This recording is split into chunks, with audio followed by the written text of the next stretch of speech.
IrSens is for integrated sensing platform for gases and liquids in the near and mid-infrared range. So near and mid-infrared, of course, are two important keywords, and also it's optical. It's also a big, relatively large consortium covering two groups in ETH, one group in Fachhochschule Nordwestschweiz, EMPA playing a big role, EPFL both on the Lausanne and the Neuchâtel site, and also University of Neuchâtel.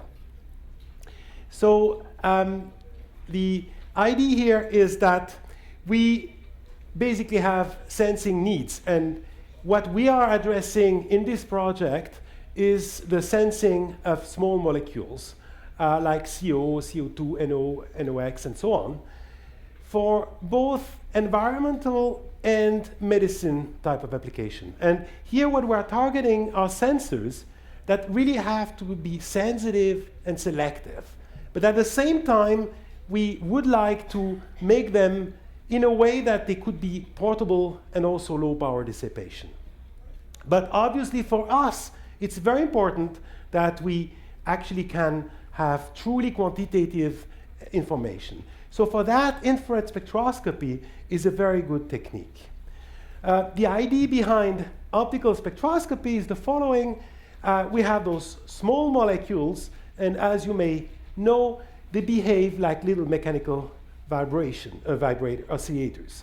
And therefore, here the oscillation frequencies of these little oscillators is of course dependent on the chemical nature of this molecule, but also on the isotopical nature.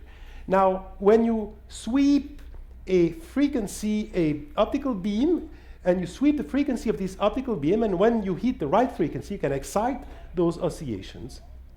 And you can basically, by looking at either the absorption of the light or the emission of an acoustic wave, you can actually detect the presence in a quantitative way of this molecule. But also, as I said, those vibrations being also dependent on what isotope of the molecule you have, you're also isotopically sensitive, which is quite unique in this type of things. Now, why are we interested in this mid-infrared frequency range and near-infrared? Is because the fundamental mode of vibration of these molecules definitely lie in this mid-infrared to near-infrared range. And that's where these molecules have their strongest absorption line. Now, it's relatively recent that we can develop efficient optoelectronics in this frequency range, and that's thanks to the development of new sources like quantum cascade lasers, for example. This is an example of such a measurement of here, it's NO, and you see simply by tuning the laser across these two frequency bands, you can detect these two frequency bands of NO. Now, as I said, this is to develop now a sensor based on these optical techniques means that you need to worry about having the proper optical source. You need an interaction region where the light will be absorbed. You need obviously also a software and some benchmarking of your measurement and a detection system. And that we decided to address both gas and liquid application. To help us focus, we selected two pilot applications, one which is a CO2 isotope ratio, and that was meant for respiration monitoring of plants, environment, but also a medical application. And the other application for the liquid, we focused on the detection of cocaine in saliva, and the idea here is for drug testing in sport events and also, of course, law enforcement. But I really want to stress that the idea is to develop a really true platform, which then allows you to use the same elements and the same architectures to detect many, many other chemicals for other applications. And of course, very important is the fact that we want to have something that can be applied, and actually the first system was already developed in collaboration between EPFL and an instrument partner, and it's being commercialized. The measurement of in gases, the block diagram for the gas sensor, you have as I said, a laser, then you would need a interaction cell where the light can be absorbed, and then a detector. Now, compared to the standard system, what we really want to have is something that where we could have a low production cost in large volume in all the parts. And it's useless to focus on having a very cheap laser if your cell is man-made and cannot be manufactured.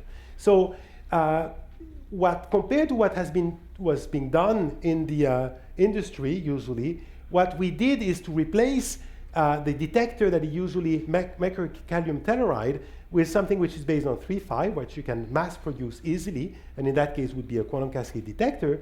And we also changed and designed a special cell.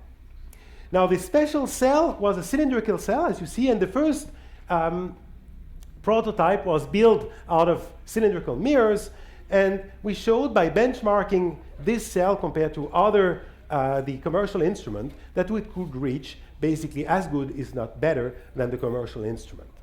And then we could move to the second generation cell, which is now a cell which is one toroidal cell. You see the idea is that the beam comes in and then bounces a large number of times, then exits, and it's refocused by the fact that it's toroid. Now, obviously, each time you do something new, you have new problems, and we had to solve, actually the people from EMPA had to solve the problem of surface roughness, and they basically designed a way to get rid of around those problems and have a very good performance in the end. Now, this also, in this system, you have to have a software, and the software was actually made in the Fachhochschule in Northwest Schweiz, which allowed you, it's a very impressive piece of software, which allows you to really have a real-time fitting of the absorption lines of your gases.